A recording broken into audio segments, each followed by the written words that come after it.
Saudara-saudari, saat ini marilah kita mendengarkan khotbah pertanyaan yang tertulis di dalam Mazmur 42 ayat 1 sampai ayat yang ke-12. Demikian dikatakan, untuk pemimpin biduan, nyanyian pengajaran Bani Korah. Seperti rusa yang merindukan sungai yang berair, demikianlah jiwaku merindukan Engkau, ya Allah. Jiwaku haus kepada Allah yang hidup. Bilakah aku boleh datang melihat Allah? Air mataku menjadi makananku siang dan malam. Karena sepanjang hari orang berkata kepadaku, "Di mana Allahmu?" Inilah yang hendak kuingat. Sementara jiwaku gundah gulana. Bagaimana aku berjalan maju dalam kepadatan manusia, mendahului mereka melangkah ke rumah Allah dengan suara sorak-sorai dan nyanyian syukur. Dalam keramaian orang-orang yang mengadakan perayaan. Mengapa engkau tertekan, hai jiwaku, dan gelisah dalam diriku? Berharaplah kepada Allah, sebab aku akan bersyukur lagi kepadanya, penolongku dan Allahku. Jiwaku tertekan dalam diriku, sebab itu aku teringat kepadamu dari tanah sungai Yordan dan pegunungan Hermon, dari gunung Mizar, samudra raya, berpanggil-panggilan dengan deru air terjunmu, segala gelora dan gelembangmu bergulung melingkupi aku. Tuhan memerintahkan kasih setianya pada siang hari, dan pada malam hari aku menyanyikan nyanyian suatu doa kepada Allah kehidupanku. Aku berkata kepada Allah, gunung batuku, mengapa engkau melupakan aku? Mengapa aku harus hidup berkabung di bawah impitan musuh? Seperti tikaman maut ke dalam tulangku, lawanku mencela aku, sambil berkata kepadaku sepanjang hari, di mana Allahmu? Mengapa engkau tertekan, hai jiwaku, dan mengapa engkau gelisah di dalam diriku? Berharaplah kepada Allah, sebab aku bersyukur lagi kepadanya, penolongku dan Allahku. Demikianlah firman Tuhan. Saudara-saudari yang terkasih di dalam nama Tuhan Yesus Kristus, dari nas khotbah ini sebenarnya kita dapat belajar untuk merasakan bagaimana kerinduan yang sangat dalam kepada Tuhan saat berada di tengah badai kehidupan. Melalui penulis nas ini, yaitu Bani Korah, atau sering disebut dengan keturunan si Korah, yang merupakan penjaga pintu dan musisi di bait Allah. Kita akan melihat bagaimana Bani Korah itu berada pada situasi pengalaman yang pahit yang pernah ia alami di dalam kehidupannya. Situasi yang pahit yang ia hadapi tentu membuat fisiknya lemah dan tak berdaya. Ungkapan seperti rusa yang merindukan air ini sebenarnya merupakan lukisan jiwanya yang bukan lagi untuk mencari air fisik, tetapi sumber air kehidupan yang dapat memuaskan dan menguatkan hidupnya untuk menghadapi badai kehidupannya yang datang. Dia merasa terombang-ambing di dalam kebingungan dan keputusasaan. Dia ingin bebas dari kenyataan pahit yang ia hadapi. Bahkan, saudara-saudari, dia berseru, "Air mataku menjadi makananku siang dan malam." Karena sepanjang hari orang-orang berkata kepadanya, "Di mana Allahmu?"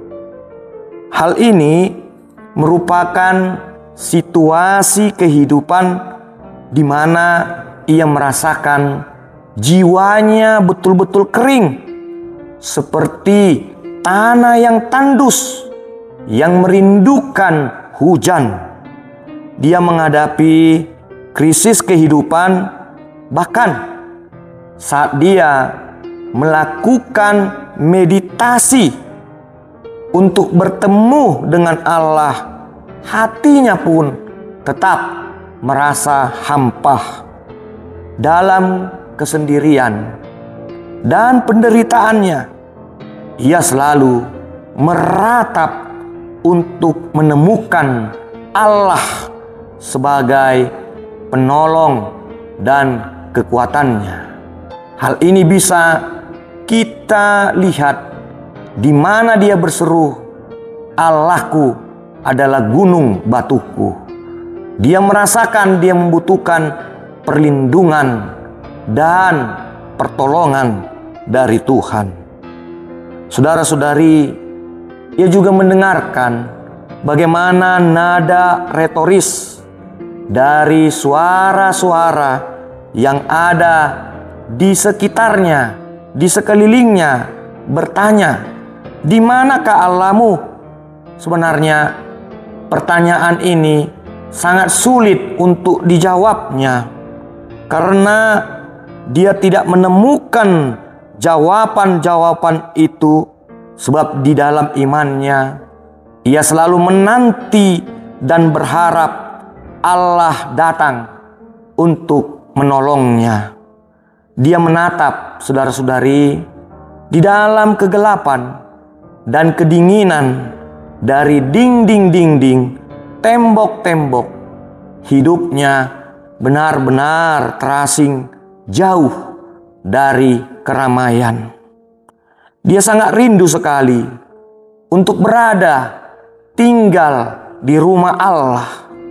Di rumah Allah yang merindukan bersama dengan orang-orang yang mencintainya, yang ada, yang bersama dengan dia selalu. Dia juga teringat, saudara-saudari, akan suara sorak-sorai dan nyanyian syukur yang mengatasi kesunyian hidupnya. Saat ia mengingat rumah Allah, maka panggilan jiwanya membuatnya tiba-tiba berseru di dalam hatinya dan berkata, "Mengapa engkau tertekan, hai jiwaku, dan gelisah di dalam diriku? Berharaplah pada Allah, sebab aku akan bersyukur lagi kepadanya, penolongku dan Allahku."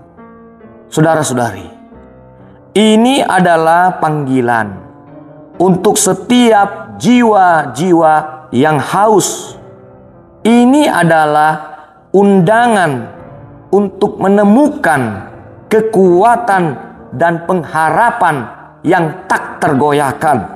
Bahkan ketika segala sesuatu di sekitar kita terasa runtuh, apa yang akan kita lakukan dengan kerinduan jiwa saat ini?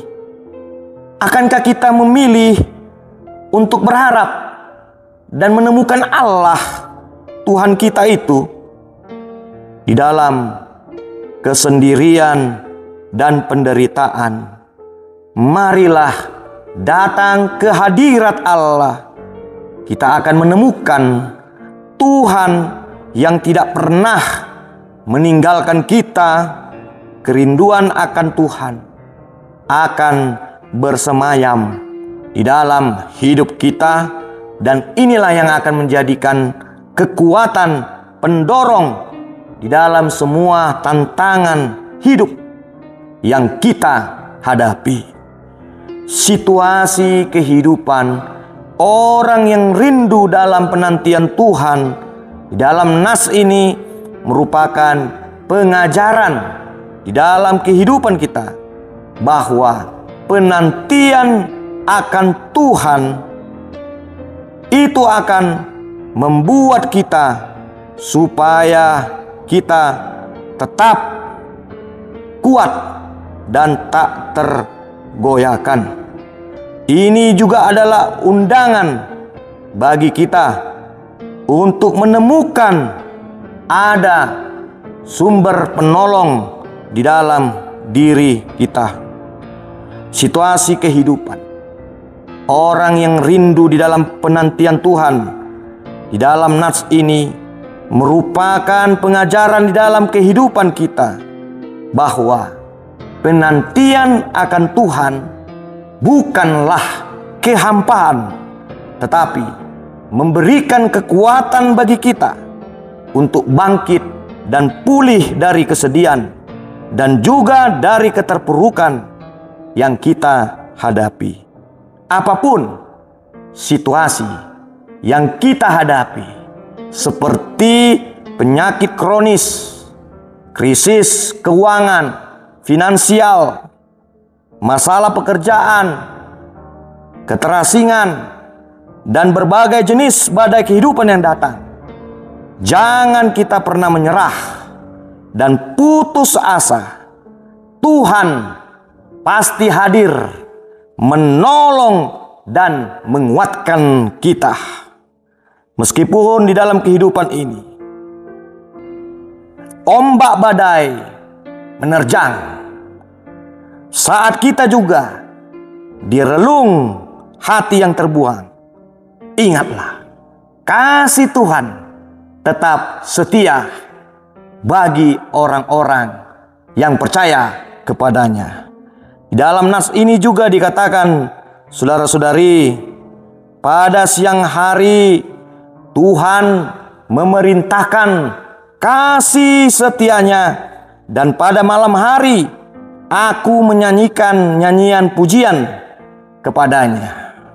Suatu doa kepada Allah, kehidupanku ini sebenarnya ingin mengingatkan kita bahwa inilah gambaran melodi harapan yang lahir dari kedalaman lembah kesunyian. Orang yang rindu dan menantikan kehadiran Tuhan pasti akan menemukan jawaban atas keraguannya dari setiap masalah kehidupannya. Firman Tuhan di dalam nas ini juga memberikan kepada kita peneguhan bagi kita semua. Bahkan di tengah badai kehidupan tergelap sekalipun, jiwa dapat menemukan kekuatan untuk memuji nama Tuhan. Saudara-saudari, saat ini jika kita melihat banyak orang yang menghadapi berbagai badai penyakit, bahkan kehilangan gairah semangat hidup, tetapi firman Tuhan mengingatkan kita bahwa iman dapat tumbuh subur di tanah penderitaan.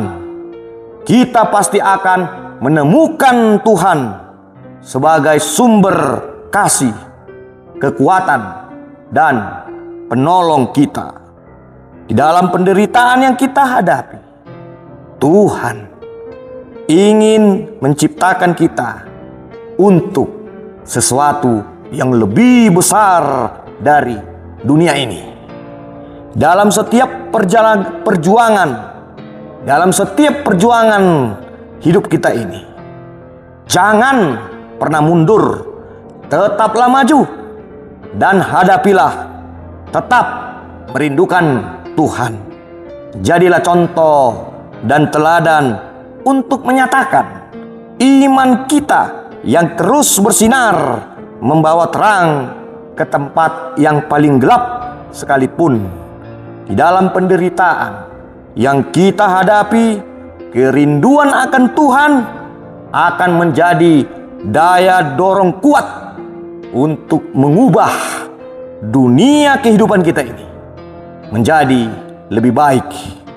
Saudara-saudari, kerinduan kita akan Tuhan akan juga membawa kita untuk mengenal kasih Allah dalam Yesus Kristus. Saat kita mungkin berada di tengah badai kekecewaan, pengkhianatan, atau kepahitan sekalipun dari orang-orang di sekitar kita, kita diingatkan untuk mengampuni mereka yang telah melukai kita. Dan Yesus Kristus telah membuktikan nyata di dalam kehidupan kita manusia ini bahwa kerinduan yang mendalam akan Tuhan dapat mengubah badai kepahitan, ladang pengampunan menjadi ladang pengampunan, mengubah badai kepahitan menjadi ladang pengampunan dan penyembuhan. Kerinduan kita akan kasih Tuhan dan panggilan untuk mengampuni. Meskipun kita sadar, saudara-saudari, pengampunan mungkin adalah salah satu hal yang terberat yang harus kita hadapi di dalam hidup ini. Namun ingatlah, di dalamnya terletak cahaya pembebasan dari Allah. Biarkanlah kerinduan akan Tuhan menuntun kita kepada pengakuan hanya Tuhan kitalah sebagai sumber kasih, penolong, dan pengampun. Tuhan akan memberikan kekuatan untuk melepaskan beban yang kita hadapi. Amin.